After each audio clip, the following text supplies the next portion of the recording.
Siapapun yang berbicara nasab dengan menggunakan kaidah ilmu, monggo itu jadikan bahan kajian untuk semua para gus-gus yang ada di Indonesia. Ada berapa hal yang akan kita bahas pada pertemuan sore hari ini? Ada dua. Satu membahas tentang mubahalah. Yang kedua membahas tentang instruksi pengurus besar Nahdlatul Ulama. Saudaraku yang budiman, dimanapun berada, semoga sehat ya. Tolong difahami dan tolong dengarkan dengan baik-baik.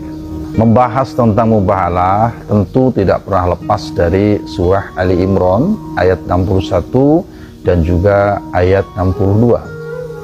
Di situ dijelaskan oleh Allah dengan kalimat yang indah, a'udzubillahi minasyaitonirrajim.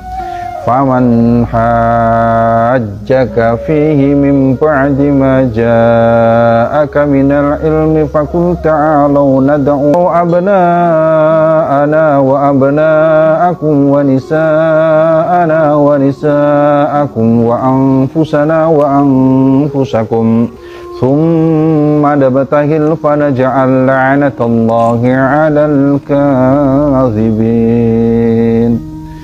Saudaraku yang budiman, yang dirahmati oleh Allah, ayat tersebut itu tidak berhenti sampai di situ. Diteruskan dengan ayat 62 yang berbunyi, Inna hadza lahuwal qasasul haqq wa ma min ilahi illallah wa innallaha lahuwal azizul hakim. Bermubahalah itu mesti didukung dengan bayinah, setidaknya ada saksi. Kalau tidak ada bukti. Ini pemahaman dari Ali Imran ayat 61. Rasulullah percaya diri untuk mengajak siapapun dengan bermubahalah itu karena diperintahkan oleh Allah dengan dukungan yang kuat. Ayat 61. Ayat 62 menjelaskan sesuatu yang hak itu mesti dibela, walaupun harus bersumpah bermubahalah sekalipun. Nah, hak di sini, saudaraku yang budiman, bukan hantam kromo asal yakin saja, tapi keyakinan yang didukung dengan bukti, setidak-tidaknya ada saksi yang kuat. Nah, bagaimana berkaitan tentang mubahalah terhadap nasab Pak Alwi? Kami sampaikan, saudaraku, sebaiknya tidak usah bermubahalah. Itu sesuatu yang konyol menurut saya.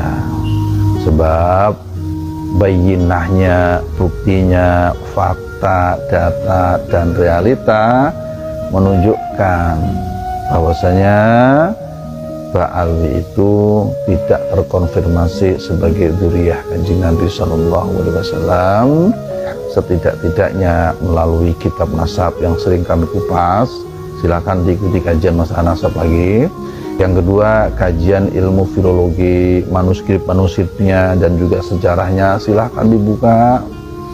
Yang berikutnya, kajian berdasarkan sejarah, apalagi didukung dengan ilmu namanya ilmu rijadul hadits. Bahkan kalau kita mau buka, justru ilmu genetika pun tidak menunjukkan ke sana. Kalau Anda kurang meyakini tentang ilmu genetika atau DNA, nggak apa-apa. Setidak-tidaknya masih ada beberapa alasan yang kuat. Paham nggih? Jangan sampai kita malah berdebat masalah DNA-nya. DNA-nya gimana zaman Rasulullah? Bla bla bla bla bla bla, kan begitu. Nah, bagaimana dengan leluhur-leluhur kita di zaman dahulu, guru-guru kita di zaman dahulu yang meyakini atau mungkin ada yang bermubahalah bahwasanya Ba'alawi adalah dzurriyyah Nabi? Iya, zaman dahulu bukti tidak terungkap, jadi tidak ada panduan, tidak ada referensi. Mereka meyakini berdasarkan dzon, prasangka, nggak ada referensi lagi, ataupun ada tapi tidak dibuka pada saat itu. Andai ada yang bermubahalah yang seperti zaman dahulu, ya monggo, karena tidak ada perbandingan. Paham ya? Nah, kalau sekarang semenjak terbukanya kitab-kitab nasab di medsos, dibahas tentang kitab Rijalul Hadis, dibahas tentang ilmu filologi, bahkan terakhir tentang ilmu DNA. Apa yang mesti dimubahalahkan lagi? Bisa dipahami nggih? Jadi maksud kami di sini adalah jika Anda meyakini memang Pak Alawi itu memang benar dia Nabi, ya monggo, tapi nggak usah pakai mubahalah. Paham nggih? Supaya tidak sia-sia. Terima kasih. Nah, saudaraku yang budiman, sekarang berkaitan tentang pertanyaan yang kedua, yakni pertanyaan tentang instruksi pengurus besar Nahdlatul Ulama. Saya bacakan ya. Ini pengurus besar Nahdlatul Ulama, Jalan Keramat Raya sekian-sekian. Nomornya 3975/PB.01/sekian-sekian 2025, lampiran strip perihal instruksi. Yang terhormat pengurus wilayah Nahdlatul Ulama se-Indonesia. Yang kedua, pengurus cabang Nahdlatul Ulama se-Indonesia. Yang ketiga, pengurus cabang istimewa Nahdlatul Ulama. Yang keempat, pimpinan pusat badan otonom Nahdlatul Ulama di tempat. Assalamualaikum warahmatullahi wabarakatuh. Teriring doa serta salam, semoga Allah Subhanahu wa Ta'ala senantiasa memberikan bimbingan dan pertolongan kepada kita. Amin. Menyikapi perkembangan silang pendapat tentang isu nasab yang terus bergulir di tengah masyarakat, sebagaimana tampak dari berbagai sikap dan tindakan pihak yang saling berbeda pendapat, pengurus besar Nahdlatul Ulama dalam kurung PBNU menyampaikan instruksi sebagai berikut. 1. Tolong diperhatikan nih, nanti kita bahas di sini. Hendaknya seluruh fungsionaris, pengurus dan kader Nahdlatul Ulama senantiasa berpegang teguh pada khittah Nahdlatul Ulama sebagai landasan berpikir, bersikap dan bertindak warga Nahdlatul Ulama yang harus dicerminkan dalam tingkah laku perseorangan maupun organisasi serta dalam setiap proses pengambilan keputusan. Yang pertama ya, berbicara tentang khittah Nahdlatul Ulama. Ayo semua warga NU buka tuh bagaimana khittah Nahdlatul Ulama. Yang kedua, hendaknya perbedaan pendapat yang terjadi dapat disikapi dengan bijaksana, penuh kearifan, dan menghindari semangat permusuhan, serta tetap mengedepankan adab dan menjunjung tinggi ilmu, pengetahuan, serta ahli-ahlinya.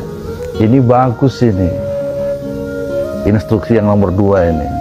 Ayo monggo seluruh pengurus Nahdlatul Ulama baik di tingkat atas maupun sampai di bawah, ayo buka kitab-kitab kalian semuanya ya, karena memang untuk mensikapi perbedaan, menghindari permusuhan, itu memang ya harus dikedepankan adalah adab dan menjunjung tinggi ilmu, pengetahuan serta ahli-ahlinya.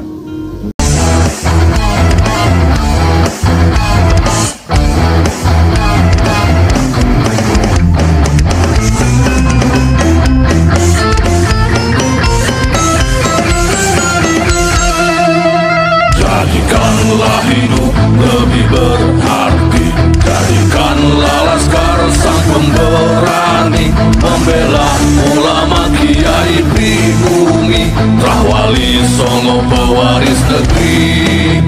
Gelora jiwa ini tak tertandingi, jangan coba-coba mengganggu negeri. Ulama kami terhina, kami pun tak terima, siap jihad jadi semboyan kita.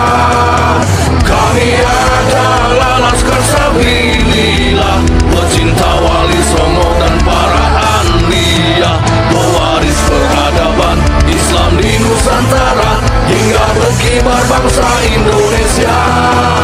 Kami perisai para ulama, sepenuh hati korbankan jiwa dan raga.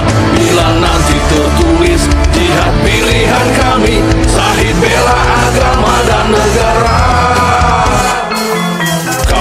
terlahir di bumi pertiwi, terpatri suci sejarah negeri, korbankan darah nyawa leluhur kami. Jangan kau coba rubah dan kau pecundangi. Wali Songo adalah durian Nabi, santun berakhlak berbudi pekerti, wariskan agama dan budaya Islami. Jangan coba nodai kami, bela sampai mati. Kami adalah Laskar Sabilillah, tak akan gentar meskipun berkalang tanah. Demi bela agama, juga bela negara, ikhlas jihad dan sahih bersama ulama. Relakan kami pergi dan berjuang, jadi perisai Trawali dan kebenaran. Meski harus berkorban nyawa satu ibadah, demi kebenaran menang dan ditegakkan. Kami adalah Laskar Sabilillah, pecinta Wali Songo dan para anbiya, pewaris peradaban Islam di Nusantara, hingga berkibar bangsa Indonesia. Kami perisai para ulama, sepenuh hati korbankan jiwa dan raga. Bila nanti tertulis jihad pilihan kami, sahih bela agama dan negara.